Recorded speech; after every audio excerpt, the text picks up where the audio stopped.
सम्मुख बैठे हैं ऋग्वेद के पहले ऋषि मधुछंदा।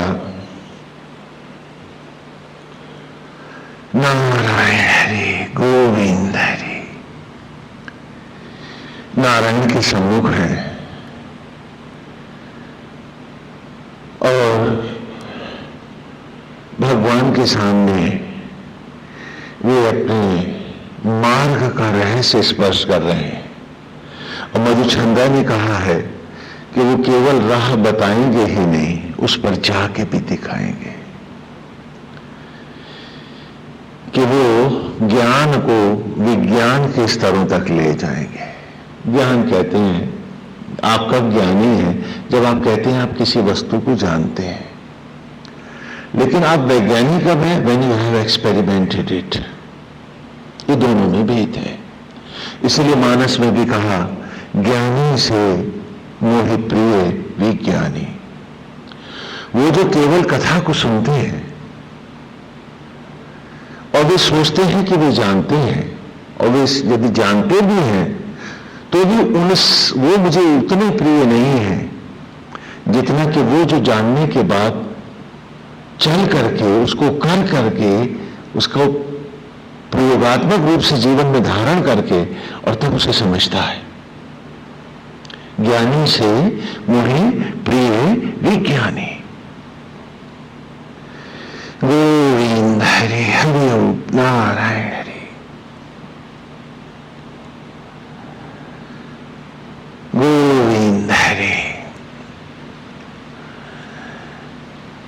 तो मधुछंदा ने कहा है कि वो ऐसा करके दिखाएंगे और वही हम निरंतर पढ़ते चले आ रहे हैं वेद की ऋचाओं में। आज की ऋचा खोल लें। तमित सखी त्वयि महे तम राये तम सूर्ये। तमित सखी त्वयि महे तम राये तम सुवीर्ये। सा शक्र उतना शगदेन्द्रो वसु दयमाना। ये आज की ऋचा है। वसु दयमाना। यहां तम शब्द का प्रयोग हुआ है, ता पे एक बिंदी लगी हुई है। ये वैदिक संस्कृत में त्वं का प्रतिरूप है। तो इस ऋचा को हम इस प्रकार पढ़ेंगे। त्वं इत सखित्व ईमहे तम राहे तम सुवीर्ये। सा शक्र उतनः शगदेन्द्रो। या शगद का जो शगद शब्द लिखा है, तो ये जब संधि विशेष हो जाएगी तो हो जाएगा शकट, ता हलंत हो जाएगा। इंद्रो वसु दयमाना। दयमान, उस पे दो बिंदियां हैं, सर गए। गोविंद हरि। तो इस मधुछंदा उनकी स्तुति कर रहे हैं कृष्ण की आराध्य की, क्योंकि उन्हें आराध्य में ही ज्योति बन करके मिल के दिखाना है कि वो देवयान क्या है, 5 महावाक्यों का मार्ग क्या है और उस पर कैसे चलते हैं लोग और कैसे पाते हैं वे सत्य को। ऐसा नहीं है कि सत्य का मार्ग नहीं है, ऐसा भी नहीं है कि वो उस रास्ते पर चल सकना संभव नहीं है, वरन यही मार्ग है सबसे सुखद, सबसे सरल और जीने का सर्वोत्तम मार्ग है। कि जहां न दुख है, न चिंता है, न ईर्ष्या है, न द्वेष है, और ये सब न होने के कारण मन जहां अशांत नहीं रहता तो रोग भी नहीं होते। इच्छाएं न होने के कारण जीवन संयमित होता है तो आप रोग और व्याधि से भी बच जाते हैं, और इच्छा नहीं है तो आप एक सम्राट की तरह जीते हैं। क्योंकि पैसे से कोई धनी नहीं होता है, जो विचारों का धनी है वही धनी है। जो जितना अपनी इच्छाओं को जीत लेता है, वेद कहता है, वही उतना ही सम्मानित है और ऐश्वर्यवान है। और जैसे कि कहते भी हैं कि चाह गई चिंता मिटी, मनुआ बेपरवाह, और जिनको कछु न चाहिए सो शाहन के शाह। तो ये जो बातें कही गई हैं, मधुसंध्या का कहना है कि सिर्फ कथन ही नहीं है, ये बड़ा ही व्यवहारिक practical way discipline of living है, एक रास्ता है जिसमें कि हम सब जी सकते हैं। और वही गोविंद के सामने अपने सारे जीवन के मार्ग को स्पष्ट कर रहा है कि मैं कैसे जिया। तो कहते हैं कि गोविंद, मैंने जाना कि तू ही मेरा सब कुछ है। वैसे तो हम सब भी जानते हैं कि वही हमारा सब कुछ है, हम गाते भी हैं कि तुमा तो सहायक स्वामी सखा, गाते नहीं गाते, तुम ही एकनाथ। लेकिन कहा नहीं कि तुम ही नहीं नाथ हमारे हो, बाकी सब हमारे गाने में और मधुसंध्या के गाने का ये भेद है। मधुसंध्या जब गाता है तो मानता है, हमारा क्या है कि तुम ही नहीं नाथ हमारे हो। पितु है, मातु है, स्वामी सखा है, घरवाली है, मकान है, बैंक है, एफडी है, धंधे हैं, लड़ाइयां हैं, दुश्मनी है, झगड़े हैं, ये सब हमारे हैं, एक तू ही नहीं हमारा है। और फिर कहने लगे कि हम खाली भजन गा लें तो तू हमारे लिए मोक्ष का दरवाजा खोल देना, और वही खड़े इंतजार करते मिलना मेरे को। मधुसंध्या कह रहा है कि बड़े भाग्यहीन है जो ऐसा सोचते हैं। अरे जीवन के इन्हीं क्षणों को अमृत बना के भी तो जिया जा सकता था। आज तुम कहते हो कि तुम सुख के लिए सारे साधन बटोर रहे हो, किसी साधन की सुख के लिए तो कोई जरूरत न थी। जरूरत थी एक परिपक्व मैच्योर मानसिकता की, एक बड़ी व्यापक समझ की, और तुम उसमें जी लिए होते। तो आज वो कह रहा है कि गोविंद, ये जो मैं आपको ये सारा ऋचाएं, पूरा सूक्त ऋषि समापन की ओर है, हम सब जानते हैं कि आरंभ से ही मेरे जीवन का आरंभ था। अग्नि एले पुरोहितम यज्ञस्य देवम ऋतुबीजम भूतारम रत्नधातम,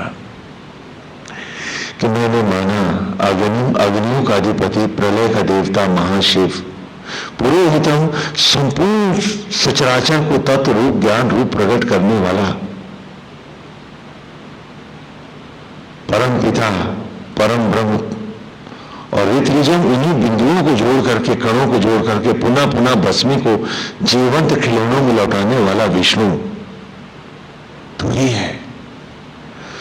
सत्यस्य देवम ऋतविजम, और तू ही इस शरीर रूपी आत्मा में, इस यज्ञशाला में, स्थापस्थली में मेरी, तू ही इस घर को भी बना रहा है, और आत्मा होकर धारण, सृजन और संहार के यज्ञों के द्वारा तू ही मुझे जीवन के सारे क्षण क्या कर रहा है, होतारम, न्यौछावर कर रहा है मुझ पर। होतारम रत्नधातम, और सारी स्वर्णिम उपलब्धियां तू ही दे रहा है। ये जाना मैंने। तो जब ये जाना मैंने तो मुझे लगा कि जिसके ऊपर ईश्वर स्वयं न्यौछावर होकर उसे सांस और धड़कने दे रहा है, उसके जीवन को तो सचराचर का न्यौछावर होना चाहिए। तो आई हैव लिव्ड प्रैक्टिकली, कि एक तरफ खटमल की तरह मैं और मोरों के लिए 10 इंद्रियों को 10 मुंह बनाकर दशानन रावण बना, मैं माया बटोरता रहा हूं, और दूसरी तरफ मैं साधुता के नाटक भरता फिरूं। मैंने ये सब नहीं किया है, क्योंकि मैं जानता हूं कि दो विपरीत दिशाओं में जाती हुई नावों पर पैर रखने वाला बीच मझधार में डूब के मरता है, वो न उस नाव का होता है न उस नाव का होता है। और यही तो हम सबकी गति,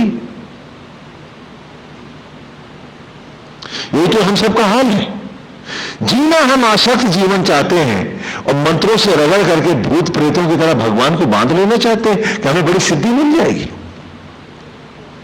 बड़ी विचित्र बात है। कितना भोला ज्ञान है हमारा, और उम्र ढल गई इसी में, और सत्य का एक कण नहीं मिला हमें। मधुचंदा कह रहा है कि मेरे तो जीवन का आरंभ ही यही है कि अबोध अवस्था में जब हवन और यज्ञ में मेरे ही पिता और गुरुजनों ने मुझे ये वेद की ऋचाएं पढ़ाई, तो मैं वेदों का इस राह का हो गया कि न्यौछावर में ही जब जीवन का हर क्षण मिल रहा, हर सांस जीवन का प्रत्येक क्षण प्रभु तुम दे रहे हैं मुझे, तो अब मैं आंखों के होते हुए अंधा धृतराष्ट्र बनकर आसक्तियों में नहीं भागूंगा। मैं जीवन को इस सचराचर का न्यौछावर बना दूंगा। और गोविंद में ऐसे ही जिया।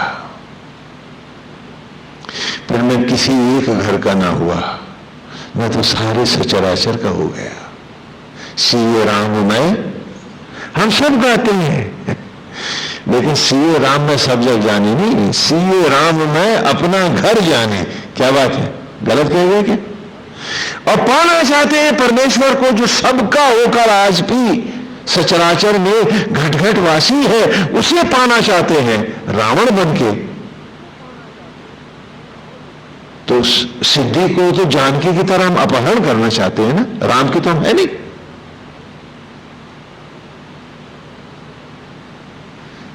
तो हम रावण की तरह ही तो सिद्धियां पाना चाहते हैं। अनाधिकार चेष्टाएं हैं हमारी, क्योंकि जिस बात में हमारी अपनी आस्था नहीं है, हमारा समर्पण नहीं है, उस राह में यदि हमें कोई फल दे रहा है तो फल देने वाला भी तो समझदार नहीं है। आप ही बताइए कि आप ढोंगी को सच मानेंगे? तो हम सब ढोंगी ही तो कर रहे हैं। तो मधुचंदा कहता है कि मैंने जाना कि वेद में भी तो जिया जा सकता है, तो गोविंद मैं वेद में आप ही के पास जिया हूं। कोई स्वांग नहीं भरे। कहा नारायण जब तू सबका है तो मैं भी सबका होके जीऊंगा। तूने कहा कि तू सचराचर का सखा है, तो अमित सखेत ई मैं, आज की ऋचा ले लो। तनित सखेत ई मैं, ई अहे अहो, कि तू ही संग देने वालों का, साथ करने वालों की प्रतिष्ठा है। तू ही सर्वस्व है, और तू ही आत्मा होकर तू ही गोविंद है, और जीव मात्र गोपी, ज्योतियों का पान करने वाली गोपी है। तो तू ही गोपी, वो हर गोपी का गोविंद है। मैंने जाना तुझे, क्योंकि वेद की अगले सूक्त के ऋचाओं में हमने पढ़ा कि जब वो कृष्ण की स्तुति में कहता है त्वां स्तोमा अविव्रधन त्वां ओक्था शतक्रतो त्वां वर्धन्तु मोगिरा, कि त्वां स्तोमा, कि तुम ही यज्ञ हो उत्पत्ति के, अर्थात तुम ही लक्ष्मी हो, तुम ही विष्णु हो। त्वां ओक्था शतक्रतो, और तुम्ही को वेद की सभी ऋचाओं में, सभी स्तोत्रों में तुम्ही को शतक्रत अर्थात प्रलंकर रुद्र आदेश वाला आदि शक्ति कहा है हमने। त्वां वर्धन्तु मोगिरा, तू ही ज्ञान का ब्रह्मा है और वाणियों की सरस्वती है। और तू कहाँ रहता है? तो कहा अक्षितोति स्निग्धिमं वाजम इंद्रा सहस्रिणं यस्मिन् विश्वानि पंसया। अक्षितोति, कि जैसे सीपी में बंद मोती है अथवा मुंदी हुई पलकों में ये पुतली है हमारी। स्नेहिमं, हे स्नेहित इदम, इसी प्रकार तो इन शरीर रूपी सीपियों में आत्मा होकर ये चकमक मोती तू ही तो बैठा हुआ है। गोविंद तू ही तो है इन सब में। तो अक्षितोति स्नेहिमम वाजम इंद्रा सहस्त्रीणम। क्या कर रहा है? ब्रह्म अग्नियों में, ब्रह्म ज्वालाओं में, हर देह में तू निरंतर सहस्त्र सहस्त्र यज्ञ कर रहा है। यस्मिन विश्वानी पंसया, जिसके कारण भी ये क्षण भंगुर संसार बारंबार जीवंत हो रहा है। और हमने इन ऋचाओं को बड़े विस्तार से पढ़ा है और एक उदाहरण भी लिया है। उदाहरण को बदलेंगे नहीं जिससे अर्थ जल्दी समझ में आए।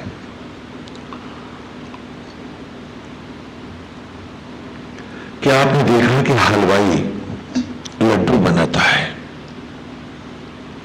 कई बर्तनों का प्रयोग करता है, उसमें पतीली भी है, कड़ाहा भी है, बहुत सारे बर्तन हैं। हलवाई ने लड्डू बनाए। अब अगर आपसे कोई पूछे कि किस बर्तन के लड्डू, तो आप कहेंगे नहीं, लड्डुओं की दो ही पहचान है, एक किस हलवाई के लड्डू तथा किस वस्तु के लड्डू। पतीली और कढ़ाई के लड्डू ये पहचान नहीं है उसकी। तो कहा उसी प्रकार जिन्हें मैं भौतिक जीवन में माता और पिता मानता हूं, वे केवल पतीली और कड़ाहा ही तो है। बनाने वाला आत्मा है, क्योंकि माता पिता को उंगली बनानी नहीं आई है। और इस नपुंसकता को जानते हुए भी वो झूठे दंड में जी रहा है कि मैं पाल रहा हूं, मैं पेट भर रहा हूं, मेरा है। और फिर वो मंत्र भी फेर रहा है कि उसे मोक्ष मिल जाए। क्या कहते हैं? न इधर के न उधर के। तो कहा कि मैंने जाना कि पतीली बाई और कड़ाहा चंद लड्डुओं की पहचान नहीं होते हैं। लड्डू की पहचान है किसने बनाया है, तो हलवाई तो गोविंद आप ही हैं। गीता में भी भगवान ने कहा कि हे अर्जुन, मैं जगत आत्मा हूं, मैं ही सृष्टि का बीज हूं, मैं ही जगत पिता हूं, मैं ही संपूर्ण यज्ञों का यज्ञ हूं, मैं ही संपूर्ण क्षेत्रों का क्षेत्रज्ञ हूं। ब्रह्मों में परम ब्रह्म, रुद्रों में शंकर, वैष्णवों में महाविष्णु, धनुर्धारियों में राम, छंदों में गायत्री, प्रणवों में ओंकार तथा संपूर्ण भूत प्राणियों के हृदय में वास करने वाला आत्मा ही अर्जुन मैं हूं। तो कहा गोविंद, मैंने इसी को सच माना कि मेरा अंतरात्मा तू है और वह आत्मा ही मेरा सर्वस्व है, क्योंकि यही एक सखा है मेरा, दूसरा कोई साथी नहीं मेरा। क्योंकि मित्रता निभानी सिर्फ आत्मा जानता है। देखो, सखित्व शब्द आया है। आज आप कहते हैं फलाने सगे हैं हमारे स्वामी जी, अब अपनों का नहीं करेंगे तो किसका करेंगे। हम कहते हैं कितना झूठ बोलते हैं आप तो इस भाव को पहचानते ही नहीं है कि ये सखित्व, ये सखा भाव है क्या, कभी जाना आपने? आप तो हर जगह धंधेबाज रहे हैं। कहने लगे मां और बेटे के धंधे में व्यवसाय नहीं होता। मैंने कहा इस आसक्त जगत में वो भी होता है और हर घर में हो रहा है।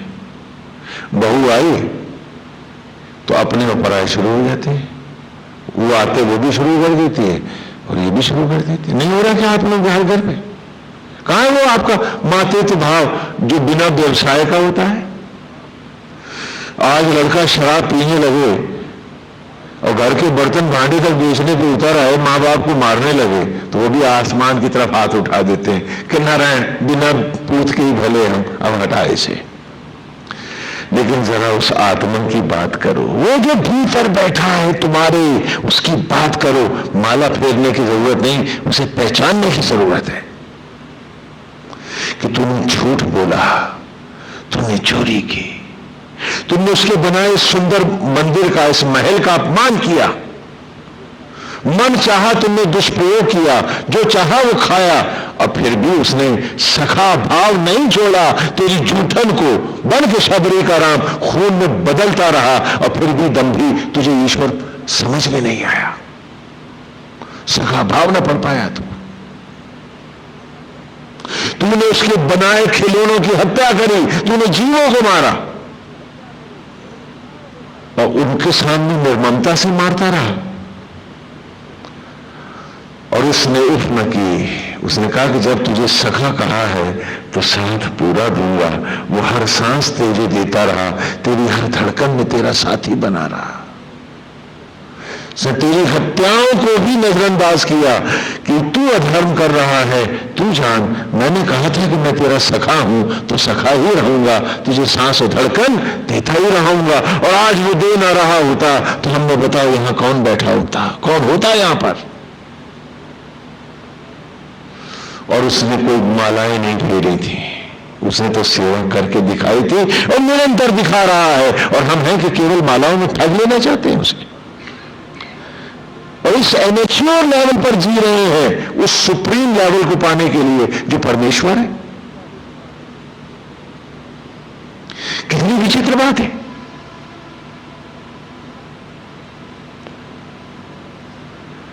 कहा कि तू तो सखित्व की प्रतिष्ठा है, ई में पराकाष्ठा है, अकेला तू ही है जो पहचान है कि मित्र भाव क्या होता है। आज दो दोस्त हैं, जरा सी देर में अभी एक दूसरे का मुंह न देखेंगे, जिंदगी भर के लोग उठ जाए। का आत्मा होकर तू ही जानता है, त्वमित सखित्व ही मैं, कि ईश्वर जब प्यार करता है तो उसमें बदले का भाव नहीं होता है, बदले का भाव नहीं होता है। और जो ये प्यार नहीं जानता है उसकी माला क्या पहुंचेगी उस तक, क्योंकि इससे नीचे का भाव तुम्हारा उसे रास नहीं आता है। तो तुम्हारी इन पूजाओं के नाटक कोई भूत प्रेत भले सिद्ध कर ले जाएं, परमेश्वर कहां से पाएंगे भाई। कहा कि त्वमित सखित्व ही मैं। तो मधुसूदन कहती है कि मैंने बचपन से जाना कि सखा तो सचराचर का तू ही है। और कैसा सखा है तू मेरा, कैसा सखा है तू मेरा। केन्द्रसायन सिंह सजित्वानम सदा साम वरशिष्ट मूतय भर।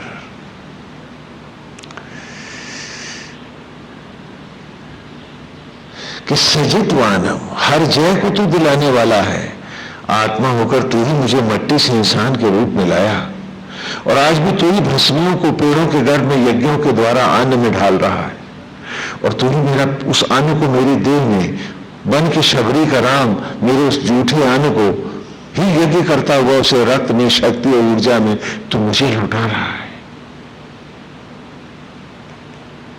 तम राय तम सुवीर्य, अगले जो इसी ऋचा में है आज के, ये तम राय, तम माने तू ही गति है, या तू शब्द है, तम से तू है ना, तो हम में आप हो जाते ना, तो तम से तू है। कि तम राय कि तू ही गति है, तेरे बिना न कोई गति है। हे आत्मा, हे गोविंद, तू नहीं तो कोई गति नहीं है, कोई गति नहीं है। न जीवन है, न धड़कन है, न राह है, और न अनंत की राह पर जाने की गति, न गंतव्य, कुछ भी तो नहीं है। तम सुवीर्य, और तू ही मेरी शौर्य है, तू ही मेरी अलौकिक शक्ति है। हे आत्मा, तू है तो सब कुछ है। आज हमने आत्मा को कुछ नहीं माना है, नारायण को नहीं माना है। आसक्त जगत को, अपने दंभ के मिथ्याभिमान को, झूठ और कपट को हमने सब कुछ माना।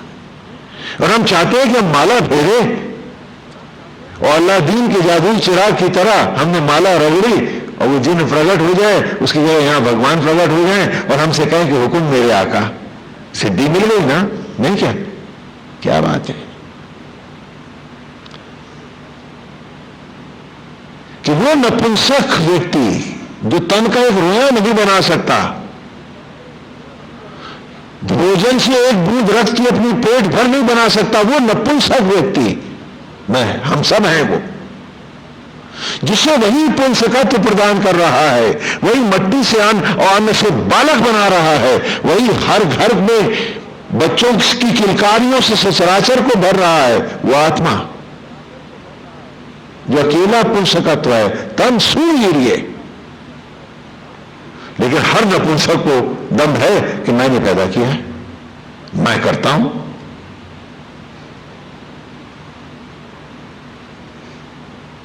और राम की मर्यादा मानने को हमें कोई तैयार नहीं हुआ। राम सरयू समाया था, अभी राम कथा में बताया गया, मैं करता हूं। जो अपनी एक उंगली नहीं बना सकता,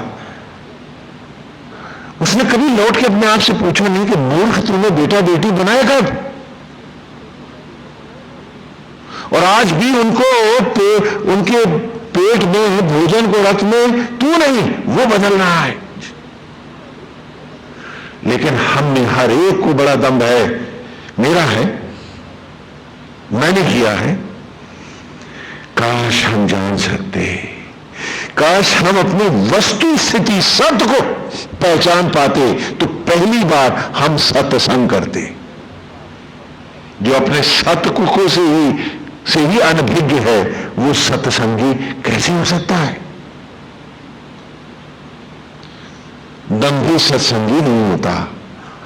आसक्त का राम नहीं होता। और हमें कि हम अपने ही सत्य से विमुख होना चाहते हैं, कि हमें निसोते से कोई जगाए ना, हमको हमारी असलियत कोई बताए ना, हम झूठ के साथ ही जीना चाहते हैं, हम कुसंगी ही बन के रहना चाहते हैं, सत्य को नहीं जानना चाहते हैं। और मधुचंदा है कि हमारे सत्य को कुरेदे चला जा रहा है कि तम राय तू ही तो गति है, तू नहीं, सांस नहीं, धड़कन नहीं, विचार नहीं, अतम सुवीर्य। और तू ही तो मेरी शक्ति है, ऊर्जा है। अनंत की राह पर भी यदि तेरी ज्योतियां न मिली, यदि तुझको समर्पित होकर तुझ में मैंने अपने रूप को न मिटाया, तो नया रूप भी तो नहीं पाया, देवत्व में भी तो नहीं उभरा। तो गोविंद, मैंने बचपन से इसे सत्य माना। छोटा सा था, ऋषि पुत्र था, सभी हवन और यज्ञ करते थे, उनके साथ बैठता था, वेद की चर्चा होती थी। आज तो आप लोग वेद जानते भी नहीं क्या होता है। वेद की चर्चा होती थी, इन्हीं तत्वों के ऊपर विचार होते थे। मेरे कोमल मन ने निष्ठापूर्वक इसी सत्य को स्वीकारा। तो नारायण, मैं तेरा होके रह गया और कहा कि तू ही सब कुछ है। और जब तू सचराचर का है, तो मेरा अलग कोई घर ना होगा, सारे सचराचर ही मेरा घर होगा, सब मेरे होंगे।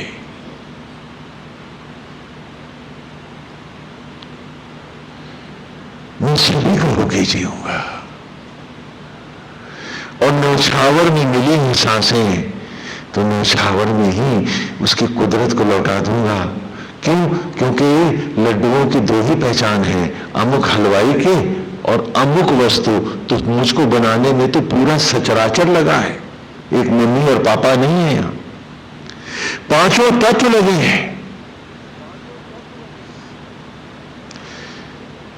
सारा सचराचर पर्यावरण जुड़ा है और उसने सबने मिलकर के मुझे बालक का रूप दिया है। तो आज सचराचर को, संपूर्ण सचराचर को मैं मातृवत मानूंगा।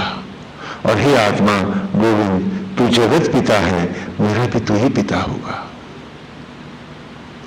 ये जिस तप स्थली में तुमने मुझे यज्ञ करके उभारा है, ये तपापूत माता पिता, उनके सदा उनके चरणों में सर रखूंगा, क्योंकि वो ना होते तो मेरे इस रूप को भी पिता में तुमसे कैसे पाता। तो जैसे पिता का चित्र भी पिता की भांति ही पूज्य और वंदनीय होता है, मैं उनको भी तेरा रूप मानकर उनकी वंदना करता रहा। लेकिन एक निष्ठ तप उनमें भी मेरा तेरे प्रति ही था, क्योंकि तू ही तो उनमें विराजता है। मैंने इस भाव, उस भाव से, असक्त भाव से उन्हें भी नहीं भजा था, उन्हें भी नारायण तेरे ही रूप में भजा था। और यही तो सत्य था, इसी का तो संग करना था मुझे। तो मैं यूं ही तपता रहा। और जब महाराज हरिश्चंद्र रोहतास के बदले यज्ञ के लिए, इस मार्ग पर जाने के लिए ऋषि से बालक मांगने आए, तो मेरे बड़े भाई को मेरे पिता ने कहा कि वो उसके प्रति आसक्त हैं। माता ने कहा कि वो छोटे के प्रति आसक्त है। मजला बीच में नहीं था और उन्होंने कुछ सत्य नहीं कहा था, क्योंकि मैं किसी के प्रति आसक्त नहीं था, मैं तो तेरे ही प्रति आसक्त था। तो उन्होंने कहा कि विश्वामित्र के लिए आप चाहें तो मधुचंदा को ले जाएं, और मैं सहर्ष तैयार हो गया। मुझे लगा कि मेरा द्वार खुल गया, तेरी ओर आने का मार्ग मुझे मिल गया, और मैं महाराज हरिश्चंद्र के साथ चल दिया। हरिश्चंद्र ने रोहतास की जगह मुझे ऋषि विश्वामित्र को अर्पित किया। ये पौराणिक कथा है, जो मूल कथा जो आदि काल से हजारों वर्ष पूर्व गुरुकुलों में पढ़ाई जाती रही है कि महाराज हरिश्चंद्र के संतान का सुख नहीं था, तो उन्होंने विश्वामित्र से ही कहा था कि उन्हें संतति से वरद करें। लेकिन विश्वामित्र ने कहा था कि आपको संतान को यज्ञ की राह अर्थात तपस्या के रास्ते पे देना होगा। वो उन पशुपताग्नियों से, जो पाशुपत अग्नियां हैं, ब्रह्म ज्वालाएं हैं, उनसे अद्वैत करेगा कॉस्मिक फायर से, और ब्रह्मत्व का मार्ग प्रशस्त करेगा। तो वो बालक इस मार्ग के लिए तुम मुझे दोगे, मैं उसे तपानिष्ठ बनाऊंगा, मैं उसको अपनी राह ले जाऊंगा। तो उस समय तो हरिश्चंद्र मान गए, लेकिन जब लड़का हुआ तो महासक्त हो गए। वो हुए या नहीं हुए, लेकिन लीला कथा में है वो महासक्त हो गए। और मैंने कहा कि लीला कथाएं सारे देवता जो हमें दिखाते हैं वो हमारे हित में दिखाते हैं कि हम भी तो ऐसे महासक्त हो जाते हैं। हमने भी तो असत्य को ही सत्य माना है, आज भी मानते हैं। हम थोड़ी देर के लिए भी सत्य को स्वीकारने को राजी भी तो नहीं होते। अगर हो जाएं तो आज ही हम निर्भय हैं, आज ही हम अनासक्त हैं, और आज ही हमारा एक एक क्षण अमृतमय है, क्योंकि चाह गई चिंता मिटी मनवा बेपरवाह। लेकिन वो हम नहीं होना चाहते। यदि हमारे पास कुछ आसक्तियां घट जाती हैं तो हम तड़प जाते हैं कि ये कैसे हो गया, कुछ और बढ़े, कुछ और बढ़े। और पाना क्या चाहते हैं, जाना कहां चाहते हैं, मोक्ष को। हाँ, क्या बात है। वो कहते नहीं कि रेलगाड़ी में बैठे हुए कहते हैं कि फलाना शहर आ गया क्या, अभी शहर थोड़ा नहीं चल रहा है, चल तो रेलगाड़ी रही है। लेकिन आप ये नहीं चाहते कि मोक्ष चल के आए, आप न जाओ, वरना इन सब का क्या होगा। वह तपस्वियों सारी जिंदगी इस प्रेत विचार में ही गवा बैठे। वो कहने लगे कि बड़ी बड़ी उपलब्धियां स्वामी जी हमने पा ली हैं। हमने कहा जरूर पाई है। वहां नूर मंजिल में भी वो लोग बहुत बहुत पा लेते हैं, जाके देखना उनसे, सबके पास सिद्धियां हैं।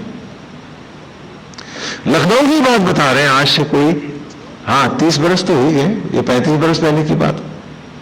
एक वकील साहब थे, वाजपेयी जी या दीक्षित ऐसे ही थे, तो वो देवी के बड़े भक्त थे। राम जाने अभय की नहीं, बहुत पुरानी बात है। तो वो किसी कारणवश हमको उनसे मिलने जाना पड़ा। तो हम जब वहां गए तो वो अदालत में जाने की तैयारी कर रहे थे, तो खड़े हुए थे वहां। तो हमने देखा उनके माथे पे चोट लगी हुई थी, सर पे। तो हमने कहा सर पे चोट कैसे लगी? अरे कहना स्वामी जी आप नहीं समझ सकते हो, आप तो उन सबको वो मजाक उड़ाते हो हम लोगों का, आपको नहीं मालूम क्या हुआ था। बोले आप छोड़ो, जाने दो। अरे हमने कहा भाई बता तो दो। कहने लगे ध्यान में बैठे थे और जो साधना उठी तो सीधा सर छत से जाके टकरा गया। ये उसी की चोट है। तो हमने सुना तो हम कुछ बोले नहीं, आप लोग तो हंस लिए हैं। अब हमारे हिम्मत नहीं थी हंसे, नहीं पता नहीं और क्या कर बैठे वकील साहब हमारे। लेकिन उनकी साली साहबा ने हंस के कहा कि जीजा जी अब जरा पांव जमीन पर रख के जाइएगा, कहीं हवा में उड़ते कोल्ड ना पहुंच जाए। तो बड़ी जोर से गिगड़े, कहले तू क्या समझती है, मैं उड़ नहीं सकता, देखिए ले उड़ा। और उन्होंने जो फाइलें फेंक करके छलांग मारी तो पहली सीढ़ी से आखिरी सीढ़ी पे आ गए, 2 फ्रैक्चर हो गए।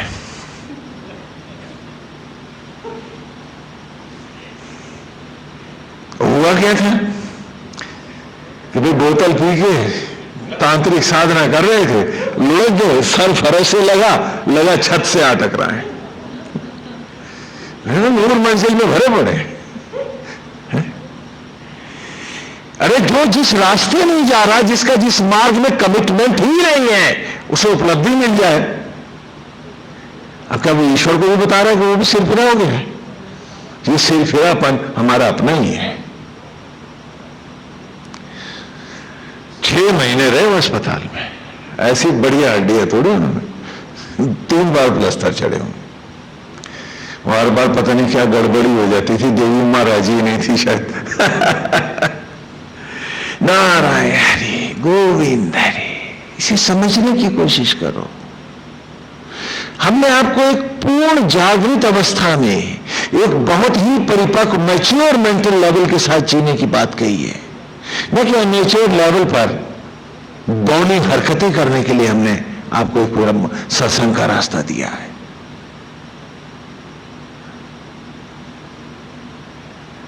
क्योंकि परिपक्व अवस्था ही साधना के योग्य होती है, बौनी मानसिकता कुछ नहीं पाती। जैसे छोटे छोटे पौधे कितने भी लगे, बादल नहीं बरसते, जहां सघन वन होते हैं वहीं मूसलाधार बारिश होती है, तो कृपा वहीं उतरती है। गोविंद हरि। तो मधुचंद्रा कहने लगे कि मैं चला गया, लेकिन मुझको देखकर विश्वामित्र ने कहा कि क्या तुम यज्ञ की राह चलोगे? तो मैंने उनसे कहा कि मैं तो बचपन से चल रहा हूं, और गुरुदेव आप चाहें तो मेरी परीक्षा ले लें, मैं तो इस राह ब्रह्मांड से ज्योति बनकर आप जब आज्ञा करें मैं प्रकट होकर दिखा दूंगा, और हरिश्चंद्र को, रोहतास को हरिश्चंद्र के साथ आप रहने दें। मधुचंदा को, बालक मधुचंदा को जब मेरी परीक्षा ली विश्वामित्र ने, तो वे चौंक पड़े और उन्होंने ही कहा कि मधुचंदा तुम अभी तप करोगे, इतनी जल्दी तुम इस मार्ग पर आगे नहीं जाओगे, पहले मेरे पुत्रों को भी ये ज्ञान दे दो। तो 100 बेटों को विश्वामित्र ने अपने पुत्रों से कहा कि मधुचंदा से जाकर ये ज्ञान ले लो, क्योंकि ये तपापूत बालक अद्भुत है, और ये 5 महावाक्यों के मार्ग से होता हुआ ये अनंत की राह निकल जाएगा। इसे रोक लो और इससे ये रहस्य पालो, क्योंकि शब्दों के गाने और जानने से कोई सत्य पाता नहीं है। वो जो इसमें ही जी करके कर गुजरता है वही सूक्ष्मता से उस सत्य को जानता है। तो 50 बेटों ने कहा कि वे मधुचंदा को, अर्थात मधुचंदा कहते हैं, उन्होंने मुझे अपना अग्रज नहीं माना, वे सब मलेच्छ हो गए, विश्वामित्र से अभिशप्त हुए, और ये 50 जेता मधुचंदस जो आज इस तपस्थली में जागेश्वर में बैठे हैं यहाँ, वे सब विश्वामित्र के पुनीत पुत्र ही हैं। और गोविंद, मेरा तो बचपन में ही मेरा सर्वस्व तू था, मैंने यही मार्ग जाना है और इनको भी वही राह दी है कि जितने आसक्त हो उतने ईश्वर से विरक्त हो। याद रखना, जितने जितने जहां जहां आसक्त हो उतने उतने तुम ईश्वर से विरक्त हो, अनासक्त हो तुम। तो तुम्हारी कोई भी पूजा, कोई भी माला उस तक पहुंच नहीं पाएगी।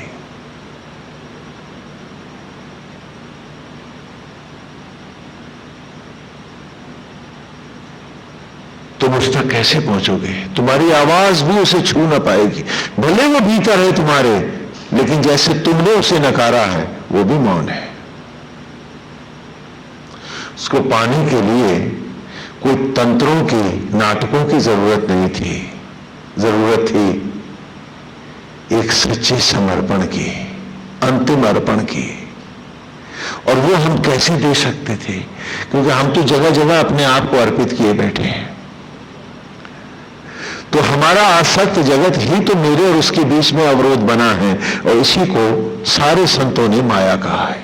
मां माने नहीं या माने जो नहीं है उसको तो मैं लपेटे बैठा हूं कि मेरा है, और जो हो सकता है मेरा, वहां तक जाने के लिए मैं खाली थोड़ी देर की एक साधना करना चाहता हूं, नाटक करना चाहता हूं, उसमें भी ईमानदारी नहीं है। लेकिन मधुचंद्रा कहते हैं कि मैंने माना तमित सखी त्वयी में, कि तू ही मित्रता की अंतिम पराकाष्ठा है, तेरे ही मित्रता को, मित्र शब्द के अर्थ को केवल तू ही जानता है।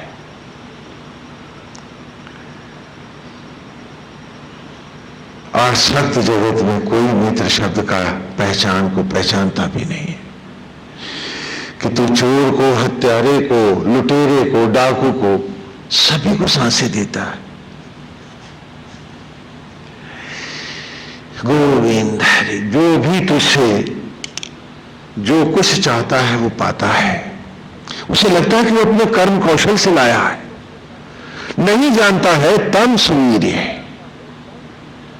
कि उस कौशल के पीछे भी जो शक्ति, जो ऊर्जा थी, जो सत्य था, वो तो ही तो था, वरना मुर्दे क्या कमाते और क्या कर दिखाते।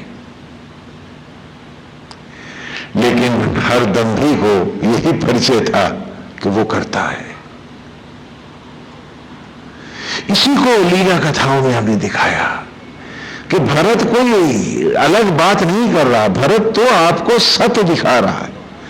कि भरत से कहा गद्दी पे बैठो, कहा कैसे बैठ जाऊं, ये तो असंभव है, क्योंकि मैं भरत हूं, भक्ति में रथ हूं,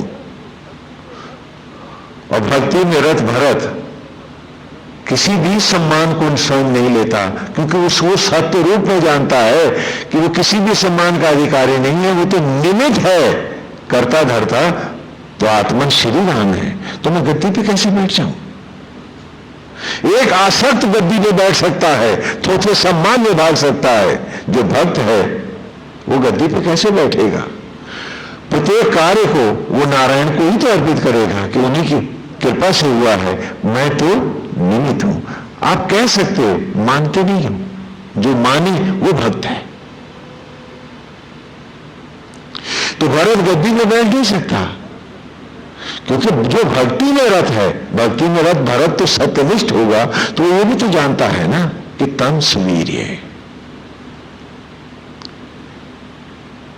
कि जो भी ऊर्जा, सत्ता, शक्ति, ओज, विचार, जो कुछ भी हमने पाया है, वो आत्मा से ही तो पाया है। तन का एक एक रोम कूप जो बना रहा, मुझे बनाना नहीं आता है, मुझे ऐठनी आती है, बनानी तो नहीं आती, उगानी तो नहीं आती। हाँ, तो जब वो सब कुछ कर रहा है, पहली बात, जब तक मैं ये नहीं मानूंगा कि वो है और वो सब कुछ कर रहा है, जब तक मैं इस ट्रूथ को नहीं मानूंगा, तब तक मेरे मन में अगली जिज्ञासा कैसे आएगी कि वो कैसे कर रहा है, और उसके बाद ये जिज्ञासा आएगी कि वो क्यों कर रहा है, और फिर अगली जिज्ञासा आएगी कि मैं उसका बेटा हूं, मैं क्यों नहीं कर पा रहा हूं। लेकिन जब पहले ही मान लिया कि मैं ही कर रहा हूं, तो जब सिर ही फिर गया है, तो सिर फिरे की अगली मंजिल क्या होगी? मूल मंजिल। बोलो। और आज हम उसी दंड में जीते हैं बेटा, यही हमारा सब कुछ है। कितनी विचित्र बात है कि वेद की अमृत गंगा सामने है और हम सब हर रविवार इकट्ठे होते हैं, यहां तक लगता है तृप्त है, और गेट तक पहुंचते ही फिर प्यासे होते हैं, कुछ नहीं होता है हमारे पास। जबकि कहा कि तम राहे तम सुवीर्य, भरत कैसे कहे कि वो गद्दी पर, सिंहासन पर बैठ सकता है? भरत सिंहासन पर तभी तो बैठ सकता है ना कि भरत जब कहे कि वही सब करता धरता है। गोविंद। भरत जब ये माने कि वही सब करता धरता है, तभी तो भरत गद्दी पर बैठ सकता है। और आपने कहा कि हमें पोजीशन मिलनी चाहिए, हमें फलाना मिलना चाहिए, हमारा ये होना चाहिए, और इसी में तमाम उम्र बीत गई। 100 साल की जिंदगी थी, 50 बरस यूं नलेज हो गए हर विश्वामित्र के, हम सब के। और नहीं पाए तो विश्वमित्र, संसार का जो मित्र है, जो सखा है, जो सखीत्व है, हम उसी को नहीं पाए। सर घुमा घुमा के भजन भी गाए। कल्याण स्वामी जी बड़ा रस आया है, क्या भक्ति जगी। हमने कहा जब मुशायरे में गए थे वहां पर भी तो कुछ ऐसा या कुछ कम या ज्यादा रस आया था, तो वहां भी भक्ति जगी थी क्या? हाँ, यानी हम अपने साथ कैसा बचकानी हरकतें करते हैं।